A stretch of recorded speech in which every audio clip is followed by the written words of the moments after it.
The DayZ mod for Arma 2 is definitely in the running for my favorite gaming experience of all time.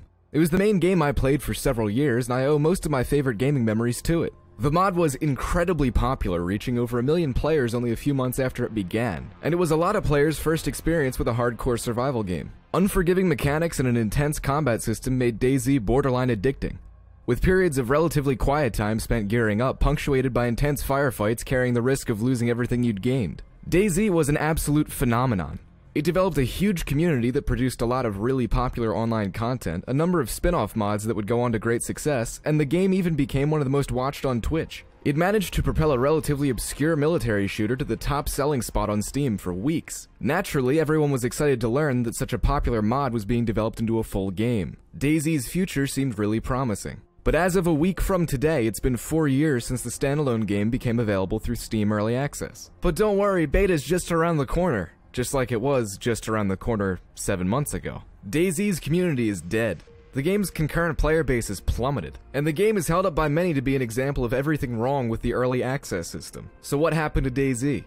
4 years of broken promises and outright unprofessional behavior. This all started when the creative mind behind the mod, a veteran of New Zealand's military by the name of Dean Hall, left the project originally to climb Mount Everest. Then he just left entirely. He picked up another project that is yet to see the light of day and pitched it by saying, "I want a game that is not a game." Which is pretty ironic because he could have just stuck with DayZ then. All joking aside, this was pretty much the beginning of the end. DayZ lost its most recognizable public ambassador, and the development team now seemed much less charismatic and accessible than it did before. There were a lot of soons and no ETA yet, and please be patient messages to players. As far as I can remember, all most people really wanted back then was a more stable version of the mod without the game-breaking glitches, and maybe a combat system that didn't make you feel like you had cinder blocks strapped to your arms. But the devs promised so much more, which wasn't very encouraging to hear when the standalone version of DayZ somehow ran much worse than the mod, which was already infamous for its poor performance. In the 4 years since then, what's actually been added to the game? Some clothing here, a new weapon there. They made the map bigger, which is something that absolutely nobody asked for, since server population was already limited to about 40 to 60 players spread out over 225 square kilometers. Oh, and now you can lock doors, which is something already done in community mods. Nothing that really made the game feel fresh. In fact, plenty of community-made iterations on the DayZ mod had already implemented plenty of features that the developers of standalone said were still a long way away. They did fix performance though, 2.5 years after the game came to early access, because apparently the engine that they chose was not suited to an open-world survival game. Shocking, I know. Standalone was a complete mess. But hey, at least it looks good, right? Standalone also happened to scale back the spawn rate of just about everything on the map, which really limited player interaction. In the mod, a player could find something simple like a bolt-action rifle or a shotgun pretty easily, meaning that even the most geared players had to be cautious in the coastal cities. In standalone, odds are just about everybody in the coast is armed with a melee weapon only. That just makes the game so much less fun. Dying is even more punishing than in the mod, and it's frustrating to loot loads and loads of houses only to come out the other end with some better clothes. I'm not saying that every player should spawn with an M4, I'm saying that being unarmed for the first 2 hours of a player's life does not make for interesting gameplay. DayZ struggled to maintain a consistent player base even when it was the top dog of the survival genre. So rolling DayZ into beta now is way too little, way too late. Games like PUBG learned exactly what made DayZ so fun and exciting and translated that into a game that is essentially DayZ with the boring parts cut out. Meanwhile, DayZ Standalone has doubled down on those boring parts. When Standalone was announced, I don't know anyone who thought, wow, I really hope they implement farming. I'm sure that some people like that. Just like there are some people that defend the game on Reddit with things like, hey, at least the game doesn't have DLC, right guys? Everything's fine. Oh! Everything definitely isn't fine.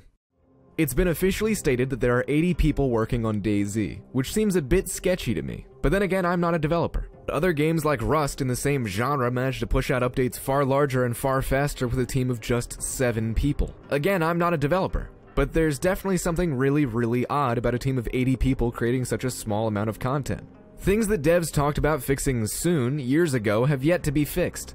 I get it. Rust is in the Unity engine, which is far more modular and accessible than DayZ's. But this is such a steep divide that I feel like we're not getting the whole story. And I'm not the first one to think that. A number of DayZ's major content creators have stopped playing the game entirely, but not before offering some criticism toward the way the game has been handled. Bear in mind, these content creators are a huge part of the reason why DayZ became popular in the first place. Naturally, when they were criticized, the devs just blocked them on Twitter. How professional. Even if DayZ's beta does actually come out sometime within the next 250 years, it's just not going to be enough. Things have changed too much since DayZ was popular. Survival games aren't a novelty anymore. Actually, most people are tired of them after the flood of early access DayZ clones. What I'm saying is, Bohemia doesn't really have any incentive to put resources toward developing DayZ. The wave of popularity is over. DayZ has sold as many copies as it's going to. Because it's early access, they've already collected those 3 million copies worth of cash. For them, developing DayZ is just a waste of time and money, which explains why they seem so hell-bent on bringing the game to console. The console market is the only place where they can make any more money off the game, despite the fact that its control scheme is not at all suited to a controller. Continued development on the PC version of DayZ is not going to bring in any new players. The game has already peaked. DayZ is a game with a prolific legacy. It inspired some really awesome games, and caused a huge boom in the hardcore survival genre. Unfortunately, it was left in the hands of people that didn't build on what the original mod accomplished. I hate to say it, but DayZ is dead, and it isn't coming back.